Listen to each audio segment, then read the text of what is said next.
가장 좋은 도구가 서플리먼트예요. 그리고 이제 두 번째로 우리가 왜 영양제를 먹어야 되는지라는 것을 인식을 바꿔줘야 되잖아요.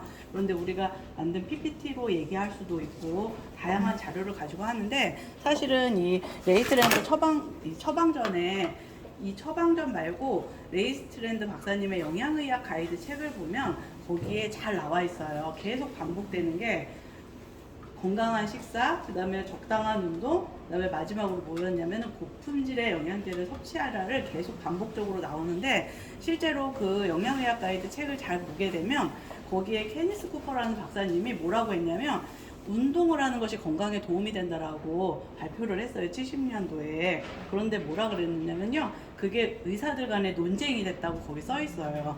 운동이 무슨 도움이 되냐, 건강에. 그게 논쟁거리인가요? 논쟁거리 아니야. 논쟁거리 아니잖아요. 근데 논쟁거리였고 비로소 80년대 돼서야 정부에서 건강에 도움이 된다라고 발표를 했다는 거예요. 지침으로. 그 말은 무슨 말이냐면 우리는 고품질의 영양제를 먹는 게 우리 건강에 좋은 게 너무 당연하잖아요. 근데 우리 말고 이걸 잘 모르는 사람들은 고품질의 영양제를 먹는 게 무슨 건강에 도움이 되냐, 아무거나 먹고 운동하면 된다, 이런 사람들이 있다는 거예요. 그런 것들에 대한 인식을 깨주려고 우리는 다양한 방법을 쓰기도 해요. 막 짤을 쓰기도 하고. 그런데 우리한테 이런 이렇게 처방전이 있단 말이에요. 처방전도 있고 영양의학 가이드도 있어요. 근데 영양의학 가이드가 두껍잖아요. 그러다 보니까 소개하려고 그러면 나는 이해했는데 이게 어디에 무슨 페이지가 있는지 하도 라벨도 많이 붙여서 어디 찾을 수도 없어요. 그런데 그거를 조금 간단하게 해놓은 게 바로 이 책이에요. 네, 이 책의 앞부분에 나와 있거든요. 그래서 레이스랜드 처방전을 잘 활용하면은 물론 우리 제품이 이렇게 질환에도 좋다라는 것을 이야기해 줄 수도 있지만 홈미팅 때 우리가 이 레이스트랜드 처방전만 우리가 같이 이렇게 읽음으로 인해서 그들이 자연스럽게 영양이 고품질의 영양이 꼭 필요하구나를 인식할 수 있는 계기가 돼요. 그래서 사업 설명을 하든 아니면 홈미팅을 하든 우리는 인식을 바꾸어 주는 일을 하는 거잖아요. 자, 그래서 첫 번째 보면은 레이스트랜드 처방전의 맨 앞 페이지 보게 되면 요거 PPT 지금 제가 핸드폰으로 공유해 드렸거든요. 예, 그래서 18기 우리 다 보면 거기 있어요. 그래서 거기서 슬라이드 모드로 하셔서 보시면 돼요. PPT. 슬라이드 모드 첫 번째부터 하시면 되는데요. 이제 설명을 할 때 맨 앞 페이지에 펼치다 보면은 저명한 의학 박사이자 공인임을 객관성임을 우리가 보여주기 되게 쉬운 게 레이스트랜드 박사님 아세요? 라고 이렇게 보여주는 거죠. 그리고 이분 보여주면 뭐 이렇게 머리 많이 없으신 분 세상에 많잖아요. 근데 뭐 알아요? 모르죠. 나도 몰라. 근데 이분 아세요? 그러고 모른다고 하는 걸 너무 당연히 여기고 다음 장으로 넘어가는 거예요. 이분은 생로병사의 비밀, 몸의 전쟁, 약의 두 얼굴, 약이 사람을 죽인다. 세 번째 페이지예요. 예, 여기에 이렇게 나오셨던 분이다. 이 말은 무슨 말이에요? 이렇게 검증됐고 유명한 사람이다. 우리는 유명한 게 되게 중요하잖아요. 유명하려고 마케팅도 하는 거예요. 자, 그래서 그 다음 페이지. 예, 여기 소개를 할 때 저는 이 주황색부터 소개를 해요. 주황색 글씨. 저의 아내가 수년 동안 섬유근막증, 만성피로부증 요거를 쭉 읽어줘요. 그래서 4명의 전문의를 만나 9가지 처방약을 받았다. 이걸 얘기하고 그 다음에 보조식품을 섭취하고 나서 일주일 후 아내가 좋아지기 시작했고 한 달 후 실제로 그녀가 처방받은 9가지 약을 다 끊었다. 이렇게 얘기를 해주죠. 그리고 여기다 뭐라 그래요? 저는 환자들에게 노란색 항상 오줌 만드는데 비싼 돈 들이지 마라. 저는 23년 동안 환자들에게 그런 보조식품을 섭취하지 말라고 말했다. 그런데 아내가 놀랍게 회복되는 것을 보고 의약문헌을 찾아보았고 이분이 의약문헌을 찾은 이유가 뭐예요? 증거를 찾겠다 이거였어요. 그 다음 페이지 이렇게 저는 소개를 해요. 그리고 영양의학 가이드 책을 보여줘요. 근데 지금은 교보문고에 이렇게 검색해서 요거를 이렇게 보여주는 거죠. 그래서 세 번째 레이스트랜드 박사는 그래서 쭉쭉쭉 이렇게 1300편 이상의 임상 연구를 분석 실제 환자들에게 적용한 결과 영양의학은 노화 과정을 늦추고 당뇨, 암, 심장질환, 만성피로, 다발성 경화증 등 나이가 들면서 세포가 노화되면서 퇴화되면서 오는 수많은 질병들을 예방하거나 치료하는 데 중요한 역할을 한다. 이렇게 내가 말고 이분이 이렇게 썼다. 어떻게? 1300편의 임상 연구를 검토하고 그 다음 페이지요. 밑에 보면은 7이라고 조그맣게 써져 있어요. 앞에 페이지가 있고 뒤에 페이지가 달라요. 그래서 7페이지에 보면은 내가 쓴 책 속에는 구체적으로 세포 영양은 노란색 면역, 항산화 방어, 천연 복구 시스템을 최적화하는데 최소 몇 개월? 6개월 정도면은 최적화할 수 있다라는 것을 이야기를 해주는 거예요. 그래서 이제 위에 7페이지 큰 거, 위에 7페이지랑 밑에 페이지가 달라요. 그래서 위에 7페이지로 가면은 세포 영양 그 파트에서는 산화 스트레스는 70가지 이상의 만성의 퇴행성 질환의 근본 원인이라는 거예요. 누가 그랬다고? 의학 연구를 통해서 밝혀졌다는 거예요. 그래서 그 질병들을 쭉 열거한 거를 이야기해 주면 되고요. 그런데 세포 영양을 주기 위해서는 그 옆에 우리가 7그릇에서 9그릇의 야채를 먹어야 돼 라고 백날 얘기해봤자 소용없잖아요. 근데 이걸 읽어주는 거예요. 7그릇에서 9그릇의 야채와 과일을 먹어야 된다. 그래야 이런 것들을 감소시킬 수 있다. 위험성을. 그리고 일일 권장량 다음 페이지요. 7페이지의 하단에 보면은 일일 권장 허용량은 절대로 만성 퇴행성 질환 뭐였죠? 암, 당뇨, 여러 가지 다발성 경화증 등을 아무런 영향을 미치지 않는 것으로 밝혀냈다. 이렇게 일일 권장량만 먹어갖고는 절대 치료가 되지 않는다는 얘기죠. 그거를 얘기해 주고요. 그다음 8페이지 다음 페이지 보면 위에 8이라고 써져 있죠. 8페이지에 있는 내용이에요. 우리가 이렇게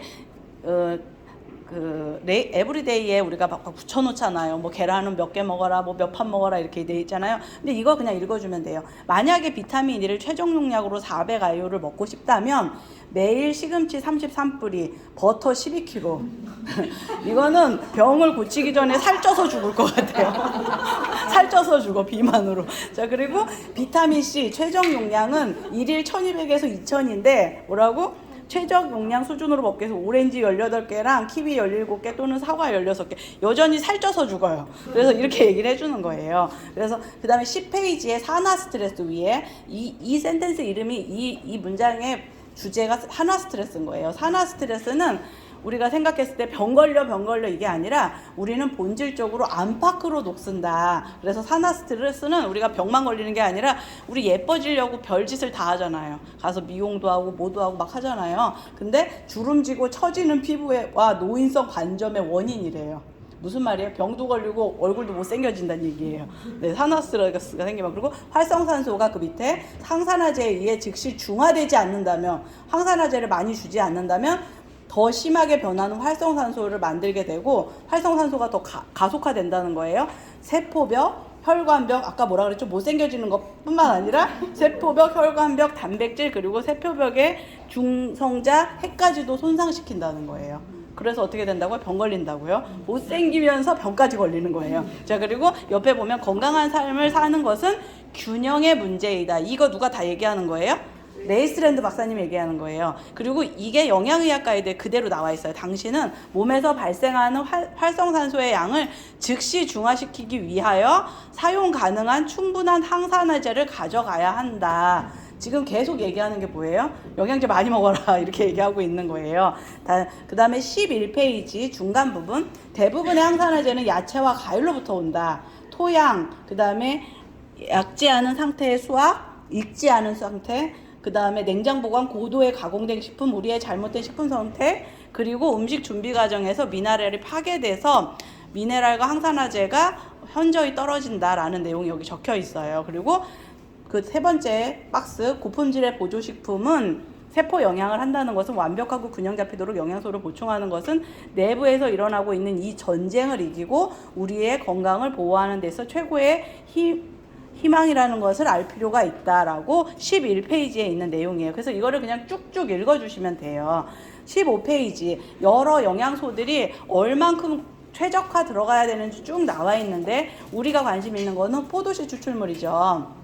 그래서 포도씨 추출물 보면 오늘날 나와 있는 가장 강력한 항산화제다 이렇게 있고요. 비타민C와 함께 사용되면 비타민 E보다 50배, 그 다음에 비타민 C보다 20배 이렇게 얘기하는 이유는요. 우리가 강력한 항산화제 그랬을 때 항상 하는 말이 A, C, E 이거 세 가지를 항산화제라 그래요. 대표적으로. 그래서 이거는 여기에 뿐만 아니라 영양의학 가이드에도 나와 있고 이 측에도 기술이 돼 있어요. 그래서 이거를 줄여서 ACE라고 말을 해요. 그래서 ACE를 어떻게 더 확장시킬 것이냐, 확증시켜서 증폭시킬 것이냐의 이야기인 거예요. 그게 뭐가 한다고요? 포도씨 추출물이 한다는 거죠. 그래서 상승 효과가 일어나서 보조식품의 강도를 대단히 증가시킨다.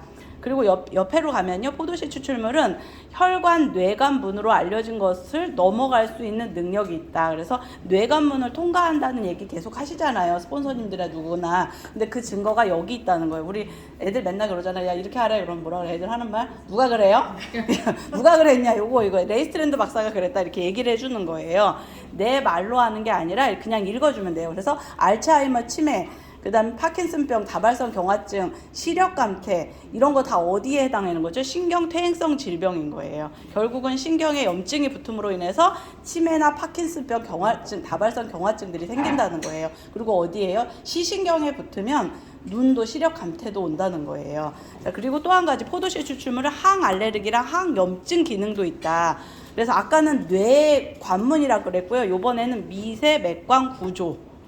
무슨 말이에요? 아주 얇은 혈관도 다 통과한다는 거예요. 그래서 당뇨, 시력감퇴 그리고 몇 가지 자가면역 질환 손상을 막아준다는 거예요. 그래서 극적으로 높여줄 수 있다라고 써져 있어요. 다음 페이지요.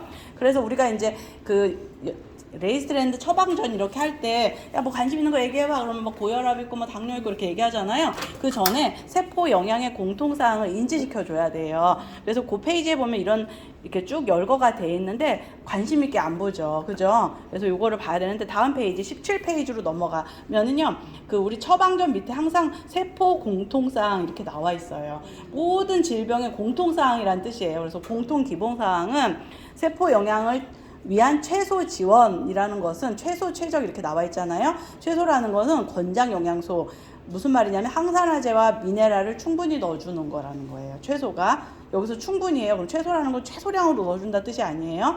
항산화제와 종류를 얘기하는 거예요. 그래서 항산화제와 미네랄, 비타민과 미네랄을 충분히 넣어주는 거고요. 최적은요.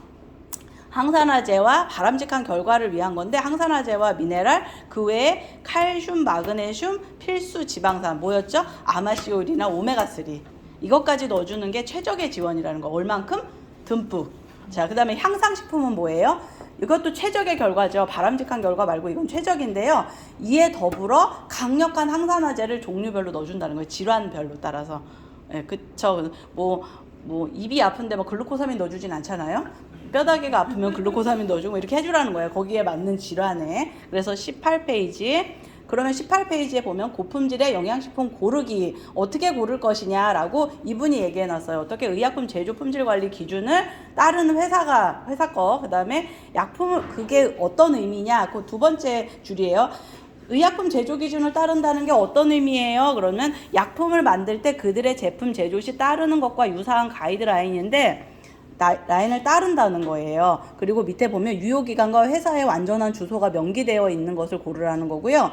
미국 약전 US 파머필에 대한 정부의 가이드라인이라고 그들의 의약품과 보조식품 정제가 고품질이라는 것, 적절하게 용해되어 몸속으로 즉시 흡수되는 것을 보장한다는 게 뭐라고요? USP를 인증받은 거라는 거예요. 그리고 19페이지 상단에 보면요. 뭐라고 이렇게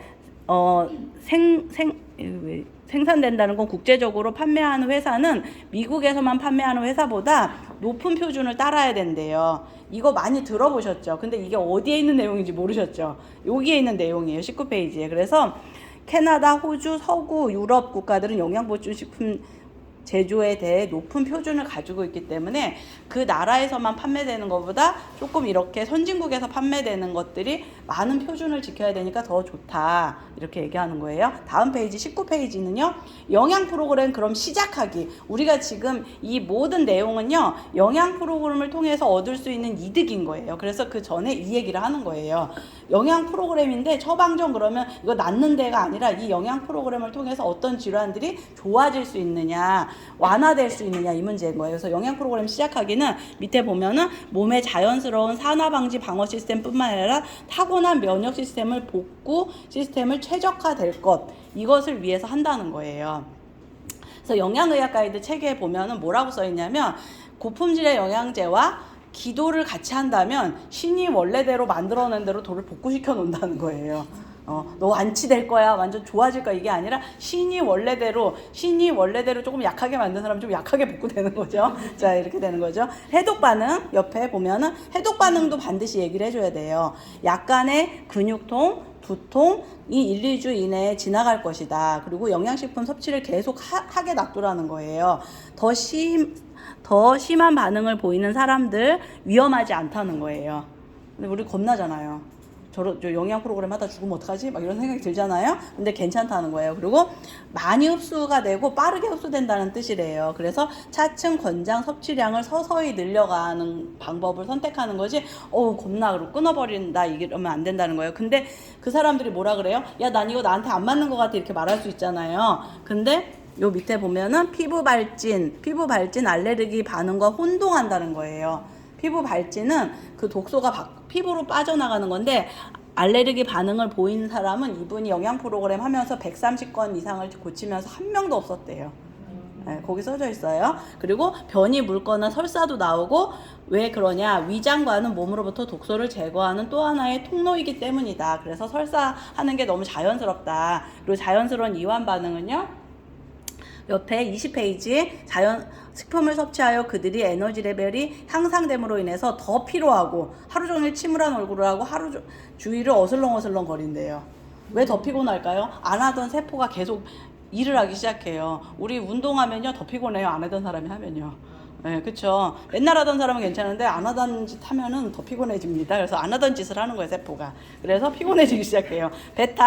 배탈은 비타민C에 대한 내성을 갖는 과정 중에 하나라는 거예요. 내가 비타민C, 우리가 처음에 물 많이 먹잖아요. 맨날 오줌만 싸러 다녀요. 근데 계속 많이 먹는 사람들 오줌 많이 안 싸고 흡수율이 높아져요. 그것처럼 비타민C도 안 먹던 사람이 안 하던 짓 했잖아요. 그러니까 비타민C가 이제 설사로 막 내뿜는 거, 뭐야 이상한 거 왜 들어와 막 그러면서 원래 들어오던 게 들어와야 되는데 근데 막 내뿜다가 이거 좋은 거네. 그리고 이제 적응하는 시간이 있다는 거죠. 혈관 내로 들어가는 그런 기간이 있다는 거죠. 다음 페이지요. 레이스트랜드 박사의 질병 및 권장, 이거 병명순이잖아요. 이게 몇 가지냐면요. 130가지예요. 네, 130가지인데요. 이렇게 보여주면서 관심 있는 거 얘기해봐. 그러면 요즘에 제일 관심 있는 게 뭐예요? 당뇨, 고혈압, 갑상선. 그쵸? 그래서 당뇨를 예를 들면 뒤에 다음 페이지요. 제2 진성 당뇨라고 해. 야, 이거 당뇨병이야 이렇게 얘기하는 것보다 정식 용어는 제2형 진성 당뇨병이래 이렇게 말을 해주는 거예요. 누가? 이 박사님이 그랬어 이렇게 얘기해주는 거예요. 그래서 거기 노란 부분만, 내가 예를 들어 어떤 다발성 경화증이다 그러면 그 사람한테 얘기해주고 싶은 부분만 이렇게 노란색이나 아니면 형광펜으로 쳐가야 되는데 그냥 가가지고 얘기하려고 그러면요 나도 어디에 무슨 글자가 있는지 몰라갖고 헤맨단 말이에요. 그래서 예를 들어 당뇨일 경우에는 예를 들어 여기 지난 35년 동안 당뇨병자의 수가 5배로 늘었고 1600만 명이 당뇨병을 가졌고 2400명 이상이 잠복기의 당뇨병, 당뇨 전 단계고 8000만 명 이상이 인슐린 내성을 가지고 있대. 그러니까 이게 되게 흔한 병이지만 눈이 멀게 되는 새로운 경우의 선도적 원인이래. 눈이 머는 원인이래. 되게 많이 걸렸는데 눈이 먼데, 그리고 신장병의 새로운 원인이 이래 이렇게 얘기를 해주는 거예요. 그래서 당뇨병 환자의 80%가 심장발작, 스트로크, 동맥류 파열, 그 다음에 말초혈관 질환, 다리를 잃음. 다리 한짝 잃으면 어때? 걸어 다닐 수 있어. 그렇지만 다리를 잃어. 이런 식으로 얘기를 해주는 거예요. 당뇨병 치료는 40년 동안 이 위험을 줄이지 못했다는 거예요. 무슨 말이에요? 여기서 제일 중요한 단어는 그거예요. 40년 동안 당뇨병 치료를 했지만 전혀 위험을 줄이지 못했고 당뇨를 고치지 못했다는 얘기를 여기서 해주는 거예요. 그래서 그 다음에 옆에 있는 인슐린 내성은 어떻게 생기냐, 오늘 내일 생기는 게 아니라 15년에서 20년 기간에 걸쳐서 발달된다는 거예요. 만약에 우리 아들이 20대인데 지금 열심히 그냥 단백질 안 먹고 라면 먹고 막 그렇게 다녀. 그럼 오늘은 괜찮은데 40대에 당뇨에 걸린다는 거예요. 왜? 15년에서 20년 동안 천천히 진행된대. 근데 이렇게만 얘기해주면 귀에 안 들어오잖아요. 그러니까 네 아들이 20대인데 40대가 되면 이렇게 했다면 당뇨 걸린대. 그럼 네가 당뇨가 걸렸어? 그럼 20대 때부터 이렇게 먹은 거야. 에이스에다 커피를 막 찍어 먹은 거야. 이렇게 얘기를 해주는 거예요. 그래서 옆에 심혈관 질환으로 발전될 위험이 20배 증가한다는 거예요. 그리고 그 옆에 산화 스트레스는 망막증이나 심혈관 질환의 2차 당뇨 합병증을 가지고 온다. 그래서 쭉쭉쭉 얘기하다가 밑에 보면은 당뇨는 증상이 나타나기 전 당뇨 그리고 실제 당뇨병에 걸린 환자들에게서 많은 미량 원소들이 부족하다는 게 밝혀졌대요. 그리고 크롬은 포도당의 신진대사와 인슐린 작용에 결정적으로 중요하고 인슐린의 민감성을 대단히 향상시킨다. 인구의 거의 90%가 크롬이 부족하대요. 그래서 크롬이 있는 영양제 찾는 거예요. 자, 지금 하신 분들이 이거 잘 안 읽으신 거예요. 자, 다음 페이지 73페이지. 그럼 비타민 E의 수치가 낮은 사람에게서 당뇨로 발달하는 위험이 5배가 증가한대요. 그럼 비타민 E 먹어야 돼요? 안 먹어야 돼요? 먹어야 되죠. 그리고 그 밑에 초기에 바로 잡게 되면 인슐린 기능이 상당히 향상된다는 거. 초전 박살내라는 거예요. 자, 그 다음 밑에 임상 적용 분홍색. 나의 환자들 거의 모두가 그들의 상태를 역전시켰고, 완전히 당뇨병자가 되었던 증거 자료가 첨부된 17명은 완전히 그들의 질병으로부터 역전되었다. 어떤 거요? 요 처방전대로 했더니 역전됐다는 거예요. 완전히 다 나았다는 거예요. 그러면 그 옆에 왜 의사들은 인슐린 내성을 치료하지 않는가? 의사들이 인슐린 내성을 치료하지 않는 주요한 이유는 그것에 대한 약이 없다는 것이다. 그러면 그동안 환자들이 먹었던 약은 무엇이었을까요? 이렇게 얘기해 주면 돼요. 그러면서 이분이 그러면 자기 환자들을 다 역전시켰던 그 방법이 뭐냐? 그러면 바로 요걸 얘기해 드리면 돼요.